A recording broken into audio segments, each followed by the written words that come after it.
ओम नमो भगवते वासुदेवाय नमः। ओम श्री गणेशाय नमः। जय श्री कृष्णा। प्रिय भक्तगणों, भगवान विष्णु और माता लक्ष्मी की कृपा आप सभी पर सदैव बनी रहे और आपके घर आंगन में आनंद मंगल बने रहे। प्रिय भक्तगणों, कार्तिक माह के शुक्ल पक्ष की एकादशी को देव उठनी एकादशी, देवोत्थान एकादशी, देव उठनी ग्यारस, प्रबोधिनी एकादशी आदि नामों से जाना जाता है। इस दिन श्री हरि विष्णु निद्रा से जागते हैं। प्रिय भक्तगणों, आइए सुनते हैं देवउठनी एकादशी की यह पावन कथाएं। तो आप सभी भक्तगण बड़ी ही श्रद्धा और प्रसन्नचित्त मन से इन पावन कथाओं को श्रवण कीजिए। एक राजा के राज्य में सभी लोग एकादशी का व्रत रखते थे। प्रजा तथा नौकर चाकरों से लेकर पशुओं तक को एकादशी के दिन अन्न नहीं दिया जाता था। एक दिन किसी दूसरे राज्य का एक व्यक्ति राजा के पास आकर बोला, महाराज, कृपया करके मुझे नौकरी पर रख लो। तब राजा ने उसके सामने एक शर्त रखी कि ठीक है, रख लेते हैं, किंतु रोज तो तुम्हें खाने को सब कुछ मिलेगा, पर एकादशी को अन्न नहीं मिलेगा। उस व्यक्ति ने उस समय हाँ कर ली, पर एकादशी के दिन जब उसे फलाहार का सामान दिया गया तो वह राजा के सामने जाकर गिड़गिड़ाने लगा, महाराज, इससे मेरा पेट नहीं भरेगा, मैं तो भूखा ही मर जाऊंगा, मुझे अन्न दे दो। राजा ने उसे शर्त की बात याद दिलाई, पर वह अन्न छोड़ने को राजी नहीं हुआ। तब राजा ने उसे आटा, दाल, चावल आदि दिए। वह नित्य की तरह नदी पर पहुंचा और स्नान करके भोजन पकाने लगा। जब भोजन बन गया तो वह भगवान को बुलाने लगा, आओ भगवान, भोजन तैयार है। उसके बुलाने पर पीतांबर धारण किए भगवान चतुर्भुज रूप में आ पहुँचे तथा प्रेम से उसके साथ भोजन करने लगे। भोजन आदि करके भगवान अंतर्ध्यान हो गए तथा वह अपने काम पर चला गया। 15 दिन बाद अगली एकादशी को वह राजा से कहने लगा कि महाराज, मुझे दोगुना सामान दीजिए। उस दिन तो मैं भूखा ही रह गया। राजा ने कारण पूछा तो उसने बताया कि हमारे साथ भगवान भी खाते हैं, इसीलिए हम दोनों के लिए ये सामान पूरा नहीं होता। यह सुनकर राजा को बड़ा आश्चर्य हुआ। वह बोला, मैं नहीं मान सकता कि भगवान तुम्हारे साथ खाते हैं। मैं तो इतना व्रत रखता हूँ, पूजा करता हूँ, पर भगवान ने मुझे कभी दर्शन नहीं दिए। राजा की बात सुनकर वह बोला, महाराज, यदि विश्वास न हो तो मेरे साथ चलकर देख लें। राजा एक पेड़ के पीछे छिपकर बैठ गया। उस व्यक्ति ने भोजन बनाया तथा भगवान को शाम तक पुकारता रहा, परंतु भगवान न आए। अंत में उसने कहा, हे भगवान, यदि आप नहीं आए तो मैं नदी में कूदकर प्राण त्याग दूंगा। लेकिन भगवान नहीं आए। तब वह प्राण त्यागने के उद्देश्य से नदी की तरफ बढ़ा। प्राण त्यागने का उसका दृढ़ इरादा जान शीघ्र ही भगवान ने प्रकट होकर उसे रोक लिया और साथ बैठकर भोजन करने लगे। खा पीकर वे उसे अपने विमान में बिठाकर अपने धाम ले गए। यह देख राजा ने सोचा कि व्रत उपवास से तब तक कोई फायदा नहीं होता जब तक मन शुद्ध न हो। इससे राजा को ज्ञान मिला। वह भी मन से व्रत उपवास करने लगा और अंत में स्वर्ग को प्राप्त हुआ। बोलिए विष्णु भगवान की जय, बोलिए लक्ष्मी मैया की जय। प्रिय भक्तगणों, आइए सुनते हैं एकादशी की यह दूसरी पावन कथा। एक राजा था, उसके राज्य में प्रजा सुखी थी। एकादशी को कोई भी अन्न नहीं बेचता था, सभी फलाहार करते थे। एक बार भगवान ने राजा की परीक्षा लेनी चाही। भगवान ने एक सुंदरी का रूप धारण किया तथा सड़क पर बैठ गए। तभी राजा उधर से निकला और सुंदरी को देख वह चकित रह गया।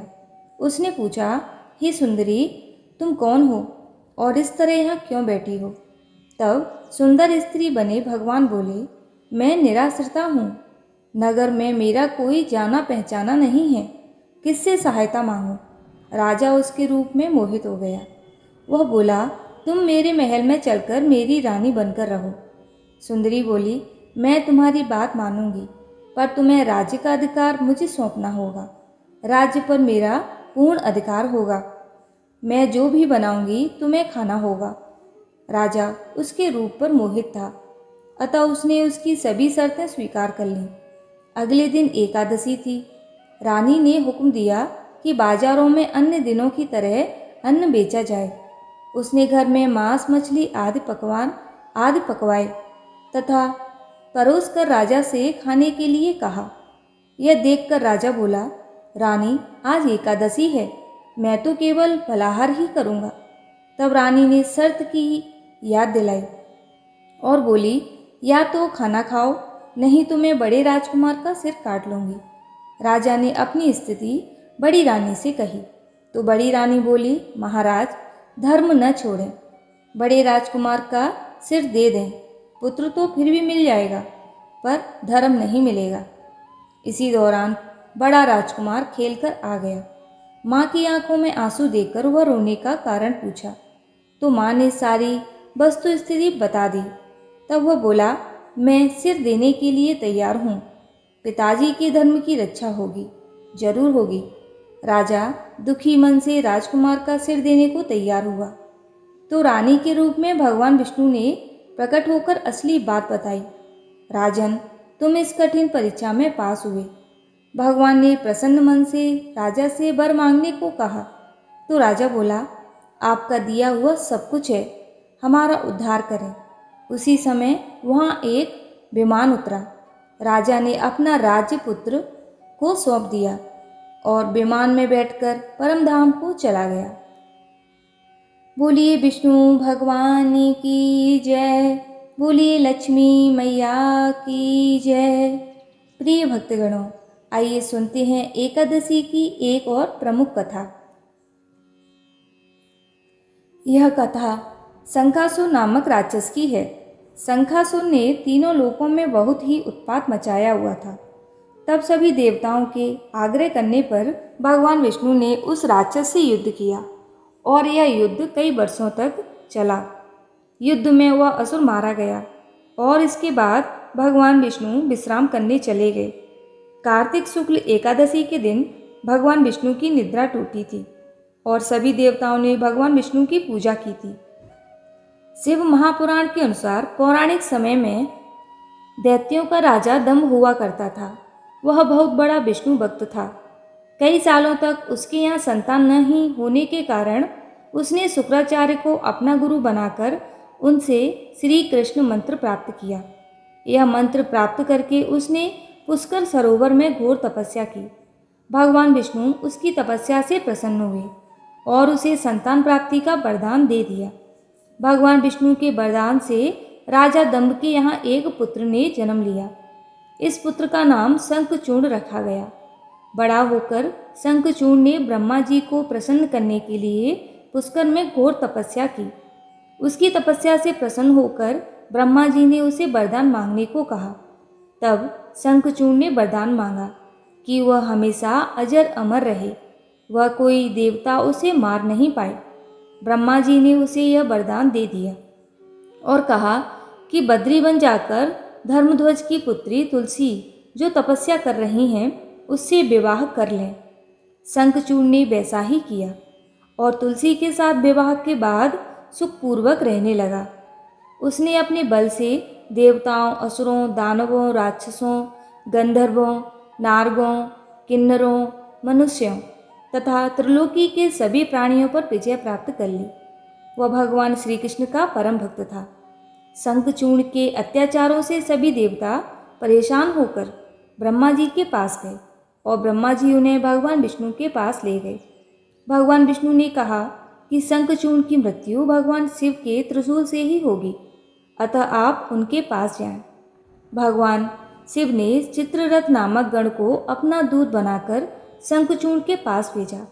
चित्ररथ ने शंखचूड़ को समझाया कि वह देवताओं को उनका राज्य लौटा दें, परंतु शंखचूड़ ने मना कर दिया और कहा कि वह महेश्वर से युद्ध करना चाहता है।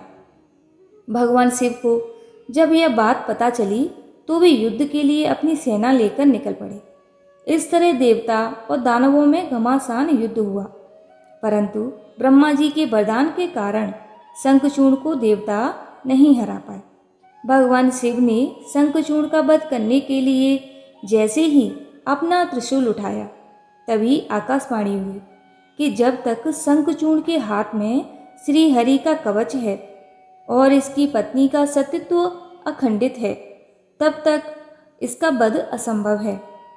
आकाशवाणी सुनकर भगवान विष्णु वृद्ध ब्राह्मण का रूप धारण करके शंखचूर्ण के पास गए और उससे श्रीहरि कवच दान में मांग लिया। शंखचूर्ण ने वह कवच बिना किसी संकोच के दान कर दिया। इसके बाद भगवान विष्णु शंखचूर्ण का रूप बनाकर तुलसी के पास गए। शंखचूर्ण रूपी भगवान विष्णु ने तुलसी के महल के द्वार पर जाकर अपनी विजय होने की सूचना दी। यह सुनकर तुलसी बहुत प्रसन्न हुई और पति रूप में आए भगवान का पूजन किया व रमण किया। ऐसा करते ही तुलसी का सतीत्व खंडित हो गया और भगवान शिव ने युद्ध में अपने त्रिशूल से शंखचूर्ण का वध कर दिया। जब तुलसी को पता चला कि वे उनके पति नहीं हैं, बल्कि वे तो भगवान विष्णु हैं, क्रोध में आकर तुलसी ने कहा कि आपने छल पूर्वक मेरा धर्म नष्ट किया है और मेरे पति को मार डाला, अतः मैं आपको श्राप देती हूँ कि आप पाषाण होकर धरती पर रहें। तब भगवान विष्णु ने कहा, देवी, तुम मेरे लिए भारतवर्ष में रहकर बहुत दिनों तक तपस्या कर चुकी हो। तुम्हारा यह शरीर नदी रूप में बदलकर गंडकी नामक नदी के रूप में प्रसिद्ध होगा। तुम पुष्पों में श्रेष्ठ तुलसी का वृक्ष बन जाओगी और सदा मेरे साथ रहोगी। तुम्हारे श्राप को सत्य करने के लिए मैं पाषाण शालिग्राम बनकर रहूँगा। गंडकी नदी के तट पर मेरा वास होगा। देव प्रबोधिनी एकादशी के दिन भगवान शालिग्राम व तुलसी का विवाह संपन्न कर मांगलिक कार्यों का प्रारंभ किया जाता है। हिंदू धर्म मान्यता के अनुसार इस दिन तुलसी शालिग्राम विवाह करने से अपार पुण्य प्राप्त होता है। बोलिए विष्णु भगवान की जय, बोलिए लक्ष्मी मैया की जय। प्रिय भक्तगणों, अब हम श्रवण करेंगे तुलसी माता की एक बहुत ही प्राचीन कथा। तो आप सभी भक्तगण बड़ी ही श्रद्धा और प्रसन्नचित्त मन से तुलसी माता की इस पावन कथा को श्रवण कीजिए। समय की बात है, भगवान भोलेनाथ जी के पास माता पार्वती जी आती हैं और देवों के देव महादेव जी से कहती हैं कि हे स्वामी, आप तो तीनों लोकों के स्वामी हैं। आपने समुद्र मंथन के समय समस्त संसार के मनुष्य को विष से बचाने के लिए आपने उस विष को पिया था। आप देवों के देव हैं, परंतु आप फिर भी इस तुलसी के पौधे की पूजा क्यों करते हैं? इसे नित्य जल क्यों चढ़ाते हैं? मैं इस पौधे को जल चढ़ाने का महत्व जानना चाहती हूँ। माता पार्वती की बात सुनने के बाद भगवान भोलेनाथ बोले कि हे देवी पार्वती, तुलसी साक्षात लक्ष्मी जी का ही रूप है और माता लक्ष्मी धन की देवी हैं और माता लक्ष्मी की नित्य पूजा करने के करोड़ों फायदे हैं जो मनुष्य को पता नहीं होते हैं। और तुलसी के पौधे पर नित्य नियम से जल चढ़ाने मात्र से मनुष्य के करोड़ों पाप नष्ट हो जाते हैं। हे देवी पार्वती, तुलसी को महत्व तो बहुत है, परंतु इसका खास महत्व सावन माह में होता है। हे देवी पार्वती, चलो मैं तुम्हें तुलसी को जल देने का महत्व बताने से पहले एक अत्यंत प्राचीन कथा सुनाता हूँ। इस कथा के माध्यम से तुम्हें तुम्हारे सारे प्रश्नों के उत्तर मिल जाएंगे, इसीलिए तुम इस कथा को ध्यान से सुनना। इस कथा को सुनने मात्र से ही समस्त पापों का नाश हो जाता है। अब माता पार्वती कहती हैं कि हे प्रभु, मैं इस कथा को अवश्य सुनना चाहती हूँ। कृपया आप मुझे वह कथा सुनाइए, मैं इसे पूरे ध्यान से सुनूंगी। तब भगवान भोलेनाथ माता पार्वती को तुलसी को जल देने के महात्म की कथा सुनाते हैं। शिव जी कहते हैं कि हे देवी पार्वती, तुलसी को जल देने के पीछे एक प्राचीन इतिहास छुपा हुआ है जो बहुत ही उत्तम और पुण्य फल प्रदान करने वाला है। हे देवी पार्वती, पूर्व काल की बात है, देवपुरी में गोपाल नाम का एक ब्राह्मण रहता था। वह जन्म से तो ब्राह्मण था, किंतु वह कर्म से भ्रष्ट कपटी बुद्धि वाला व्यक्ति था। वह कंबल तथा चमड़ा आदि बेचकर धन कमाता था। साथ ही वह प्रत्येक व्यक्ति से बहुत झूठ बोलता था। उस ब्राह्मण का मन हमेशा बुरे काम करने में लगा रहता था। वह सभी के यहाँ पर चोरी करता था। उसको वेश्यागमन और जुए की बहुत बुरी आदत थी। उसने अपने जीवन में कभी पुण्य के काम नहीं किए थे। वह सिर्फ नाम का ब्राह्मण था। उसने कभी भी शास्त्रों का अध्ययन नहीं किया था, कभी पूजा पाठ भी नहीं किया। सदैव अपना मन वह दूसरों के धन को पाने के लिए लगाए रखता था। दूसरों की स्त्रियों को देखते ही उसकी लार टपकती थी। गोपाल दिन में जो भी धन कमाता था, वह उस धन को रात्रि में वेश्याओं के साथ रात बिता के उनके साथ गमन में खत्म कर देता था। इस प्रकार से वह अत्यंत पापी ब्राह्मण अपना जीवन केवल पाप के कार्यों को करने में व्यतीत करता था। वह इतना कपटी ब्राह्मण था कि उसने अपने मुख से कभी भगवान श्री हरि विष्णु का नाम भी नहीं लिया था और न कभी देवी देवताओं का पूजन किया था। अब भगवान भोलेनाथ कहते हैं कि हे देवी पार्वती, इस प्रकार से पाप करते हुए उस ब्राह्मण को अनेक वर्ष बीत जाते हैं। फिर एक दिन उस ब्राह्मण ने कंबल खरीदी और बिक्री करने के लिए अरुणाचल नगरी पहुंच जाता है। अब उस नगर के पास से नर्मदा नदी बहती थी। वह नदी बहुत ही पावन थी, इसलिए उस नदी में स्नान करने के लिए दूर दूर से बहुत से लोग आया करते थे। जब वह गोपाल ब्राह्मण वहाँ पहुँचा तो उसने देखा कि आज भी वहाँ पर कई सारे ब्राह्मण आए हुए हैं, पर वह ब्राह्मण उसी नदी के किनारे के एक आश्रम में ठहरता है। गोपाल वहाँ देखता है कि उस आश्रम में तो अनेक विद्वान ब्राह्मण हैं, जो पुराणों का पठन तथा भगवान विष्णु की स्तुति करने में मग्न हैं। अब वह पाखंडी ब्राह्मण गोपाल भी ढोंग करता हुआ वहीं पर उनके साथ रुक जाता है और उन विद्वान ब्राह्मणों के साथ जब वह रुकता है तो उसे भी भगवान श्री हरि विष्णु का नाम सुनने का अवसर मिल जाता है।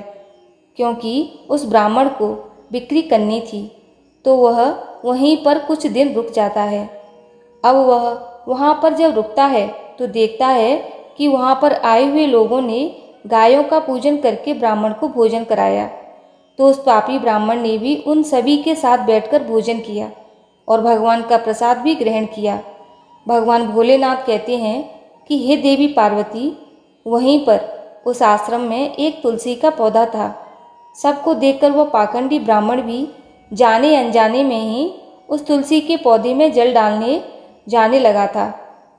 जब वह श्रद्धा भाव से नहीं जाता था, उसके मन में कोई विचार नहीं था कि वह क्या कर रहा है। वह रोज सुबह उठकर एक पात्र में पानी लेकर तुलसी के पौधे में डालता था। उसे ऐसा करते करते लगभग 1 माह बीत गया था। अब उस पाखंडी ब्राह्मण ने जो भी कार्य किए थे वह सावन में किए गए थे। क्योंकि वह ब्राह्मण तो पाखंडी था, तो उसे कुछ पता ही नहीं था कि सावन का महीना चल रहा है। अब भगवान भोलेनाथ कहते हैं कि हे देवी पार्वती, एक दिन की बात है, जब वह ब्राह्मण आश्रम में सोया हुआ था, तब उस ब्राह्मण पर एक सर्प आ गया और जब वह ब्राह्मण सो रहा था तो उस सर्प ने उसे नींद में ही काट लिया और उस पापी ब्राह्मण की नींद में ही मृत्यु हो गई। सुबह जब अन्य ब्राह्मणों ने उसे बेहोश अवस्था में देखा तो उन्होंने उसके मुख में तुलसी पत्र और तुलसी का जल डाल दिया, परंतु उसको होश नहीं आया। फिर सभी ब्राह्मणों को पता चला कि उसकी मृत्यु हो गई है।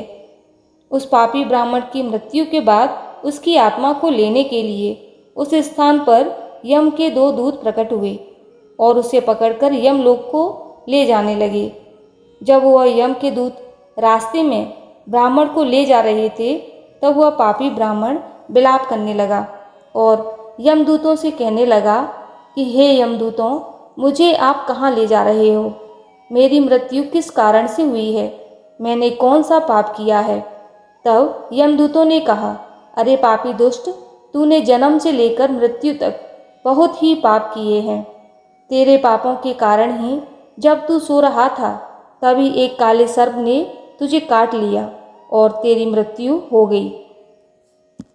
अब हम तुझे यमलोक लेकर जा रहे हैं। वहाँ पर यमराज तेरे पाप कर्मों का लेखा जोखा देखेंगे और निश्चित ही तुझे भी नरक में डालेंगे।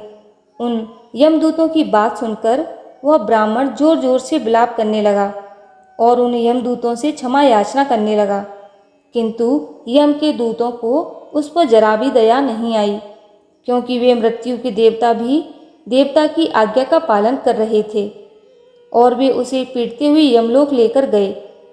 जब यम के दूत उस ब्राह्मण को लेकर यमराज के सामने पहुंच गए तो यमराज के पास बैठे हुए चित्रगुप्त ने उस ब्राह्मण के जन्म से लेकर मृत्यु तक के कर्मों का लेखा जोखा निकाला और यमराज से कहने लगे कि हे महाराज, इस ब्राह्मण ने तो बचपन से लेकर मृत्यु तक पाप ही पाप किए हैं। इसने कोई पुण्य का कार्य नहीं किया है। यह तो महापापी है। तब यमराज बोले कि अरे, इसे तुरंत ही मेरी नज़रों से दूर कर दिया जाए और कुंभी पाप नरक में डाल दिया जाए। अब यमराज जी उस दूत से कहते हैं कि हे दूत, जीवन भर पाप करने वाले इस दुष्ट ब्राह्मण को उठाकर ले जाओ और इसे कुंभी पाक नरक में डाल दो। यमराज के आदेशों का पालन करते हुए यमदूत उस पापी ब्राह्मण को लेकर चले गए और उसे बड़े बड़े मुर्दों से पीटने लगे, जिससे उस ब्राह्मण का मस्तक फूट गया और वे उसे कुंभी पाप नामक नरक में ले गए। उस भयंकर नरक में खौलते हुए तेल के बड़े बड़े घड़े थे, जिसके नीचे भयंकर अग्नि धधक रही थी। यमराज के आदेशों का पालन करते हुए उन यमराज के दूतों ने उस ब्राह्मण को उस खौलते हुए तेल के घड़े में डाल दिया। अब भगवान भोलेनाथ कहते हैं कि हे देवी पार्वती, लेकिन जैसे ही वह ब्राह्मण उस खौलते हुए तेल के घड़े में गिरा, वह तेल तुरंत ही एकदम से ठंडा पड़ गया। इस विचित्र घटना को देखकर उस यम के दूत को बड़ा आश्चर्य हुआ। उसने सोचा कि अरे, ऐसा पहले तो कभी नहीं हुआ। आज इस ब्राह्मण को इसमें डालने पर यह ठंडा कैसे हो गया? उसने कितने ही पापियों को उस तेल के घड़े में डाला था। वे सभी उस खौलते तेल में गिरकर छटपटाने लगते थे, लेकिन जैसे ही वह ब्राह्मण उस तेल में गिरा, तब वह तेल अचानक से शांत और शीतल हो गया।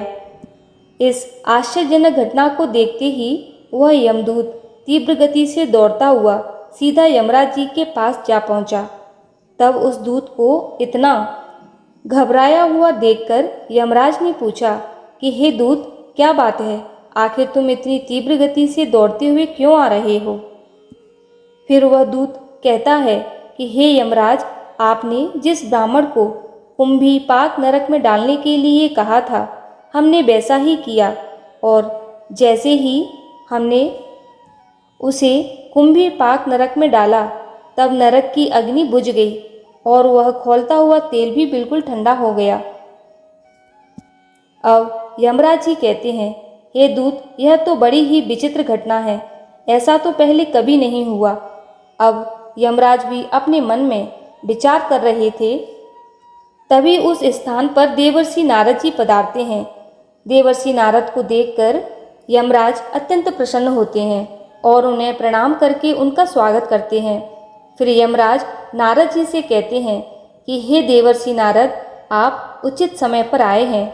हमने आज एक अत्यंत पापी ब्राह्मण को कुंभी पाक नरक में गिराया है, किंतु उसके गिरते ही नरक की अग्नि ठंडी पड़ गई है और खौलता हुआ तेल भी शीतल बन गया है। यमराज जी की बात सुनकर देवर्षि नारद जी यमराज जी से कहने लगते हैं कि हे धर्मराज, आपने जिस ब्राह्मण को नरक में डाला है, वह नरक में डालने योग्य नहीं है, क्योंकि इस ब्राह्मण के द्वारा अनजाने में ही ऐसा कर्म हो गया है जो नरक का नाश करने वाला है। जो पुण्य कर्म करने वाले लोगों के साथ रहता है, उसे उनके पुण्य का फल मिल ही जाता है। और यह ब्राह्मण तो 1 महीने तक भगवान विष्णु के भक्तों के साथ रह चुका है। इस ब्राह्मण ने एक आश्रम में रहते हुए नित्य तुलसी को जल अर्पण किया है, इसीलिए यह बहुत बड़ा पुण्यवान बन गया है। इसके समस्त पाप नष्ट हो गए हैं और यह ब्राह्मण अब स्वर्ग लोक जाने का अधिकारी बन गया है।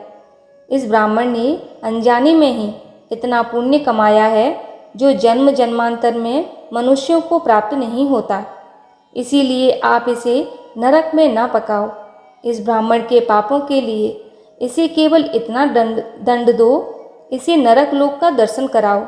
अब भगवान भोलेनाथ जी कहते हैं कि हे देवी पार्वती, देवर्षि नारद की बात सुनकर यमराज अत्यंत प्रसन्न होते हैं और उस ब्राह्मण को कुंभी पाक नरक से निकाल कर लाते हैं और अपने दूतों से कहते हैं कि हे दूत, इस ब्राह्मण महात्मा को ले जाओ और संपूर्ण नरकों का दर्शन कराओ। अब यमराज की बात को सुनकर यम के दूत उस ब्राह्मण को ले जाते हैं और संपूर्ण नरकों का दर्शन कराते हैं। इस प्रकार से यम के दूत उस ब्राह्मण को संपूर्ण नरकों का दर्शन कराते हैं और फिर से यमलोक में ले जाते हैं और फिर वह ब्राह्मण एक यक्ष बन जाता है। अब भगवान भोलेनाथ कहते हैं कि हे देवी पार्वती, जैसे मुझे कैलाश पर्वत प्रिय है, वैसे ही मनुष्य नित्य तुलसी की पूजा करता है, तुलसी को जल देता है, वह मुझे सबसे अधिक प्रिय है। उस मनुष्य की कभी भी दुर्गति नहीं होती है, वह कभी नरक में नहीं जाता है। जिन घरों में तुलसी का पौधा सदैव ही हरा भरा रहता है, उस घर में सुख शांति और समृद्धि बनी रहती है। हे देवी, साथ ही भगवान विष्णु की पूजा में और उन्हें चढ़ाए जाने वाले भोग में तुलसी के पत्र अवश्य होने चाहिए, क्योंकि तुलसी पत्र के बिना भगवान विष्णु किसी भी प्रकार का भोग स्वीकार नहीं करते हैं। इसीलिए प्रत्येक घर में तुलसी का पौधा अवश्य होना चाहिए। अगर आपके घर में तुलसी है तो सुख शांति और समृद्धि के लिए तुलसी को चुन्नी अवश्य चढ़ाना चाहिए। हमेशा ध्यान रहे कि तुलसी का पौधा चुन्नी के बिना अधूरा होता है। तुलसी केवल एक पौधा नहीं, बल्कि वह देवी हैं। वह त्रिलोक के स्वामी भगवान विष्णु की पत्नी हैं।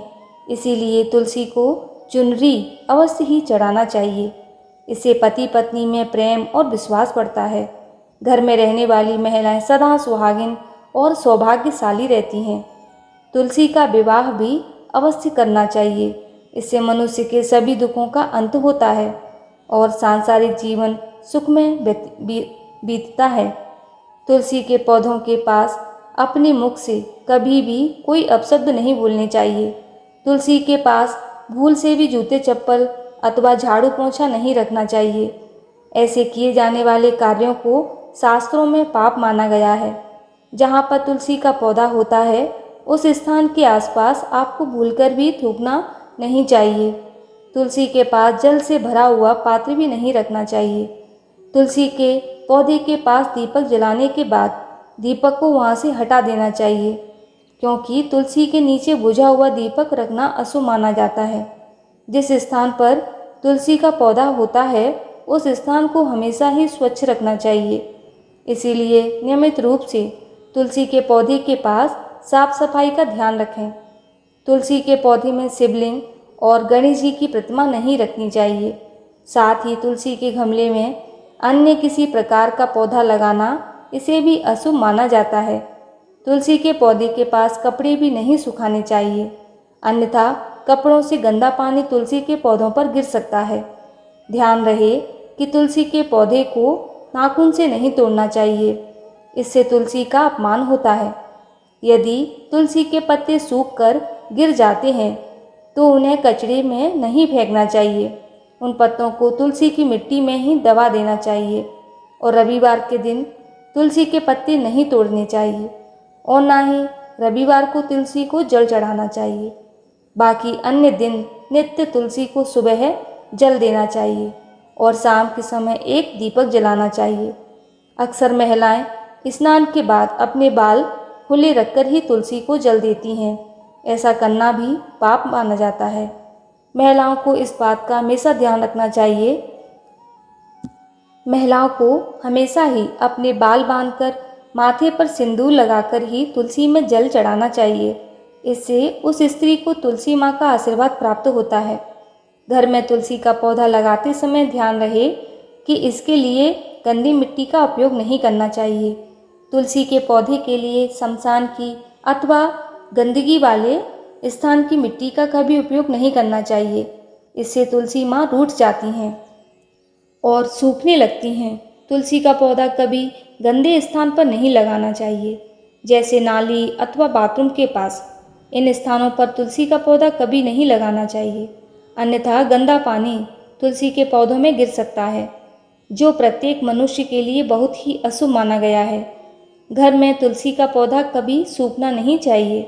शास्त्रों में ऐसी मान्यता है कि तुलसी के पौधे के सूखने से अकाल मृत्यु की सूचना प्राप्ति होती है। घर में तुलसी का पौधा सूख जाए तो घर की सुख समृद्धि खत्म हो जाती है। सूखी हुई तुलसी में माँ लक्ष्मी का वास नहीं होता है। शास्त्रों के अनुसार मासिक धर्म के दौरान महिलाओं को तुलसी के पौधे में पानी नहीं डालना चाहिए और तुलसी को स्पर्श भी नहीं करना चाहिए।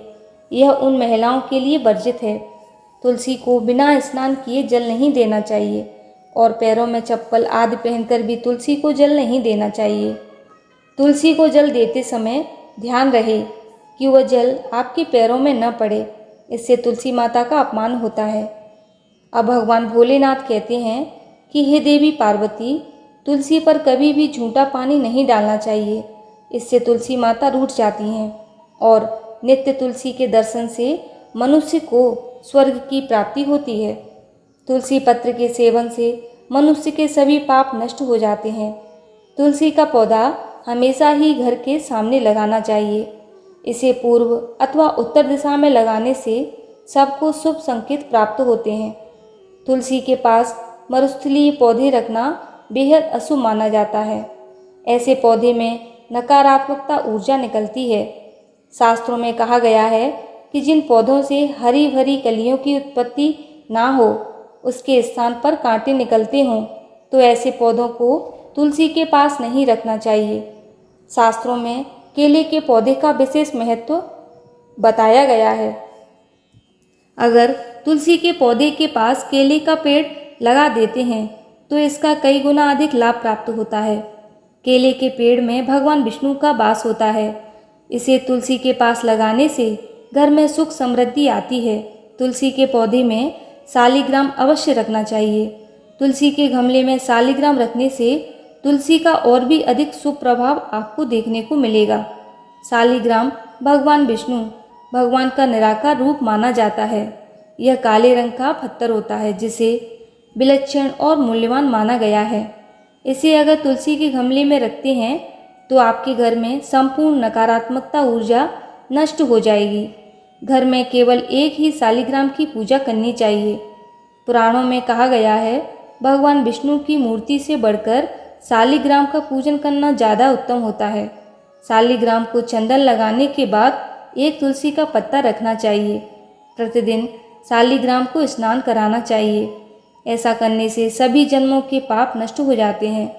शालिग्राम भगवान सकारात्मकता और सात्विकता का प्रतीक होते हैं। भगवान भोलेनाथ कहते हैं कि हे देवी पार्वती, जो भी मनुष्य मेरे द्वारा बताई गई इन बातों का अमल करता है वह निश्चय ही बहुत ही जल्दी सुखी और करोड़पति बन जाता है। तब माता पार्वती कहती हैं कि हे नाथ, आपका मुझे इस कथा का श्रवण कराने के लिए बहुत बहुत धन्यवाद। इस प्रकार से भगवान भोलेनाथ ने देवी पार्वती को सावन माह में तुलसी के पौधे को जल देने का महत्व बताया और घर में तुलसी का पौधा लगाने के नियम बताए हैं। जो भी मनुष्य भगवान भोलेनाथ के द्वारा बताई गई इन बातों को ध्यान में रखकर चलता है तो अवश्य ही उसे पुण्य फल की प्राप्ति होती है और काल भी उसका कुछ नहीं बिगाड़ सकता। बोलिए विष्णु भगवान की जय। बोलिए लक्ष्मी मैया की जय। भगवान विष्णु और माता लक्ष्मी आपकी सभी मनोकामनाओं को पूरी करें और आपके घर आंगन में आनंद मंगल बने रहें। जय श्री कृष्णा। राधे राधे।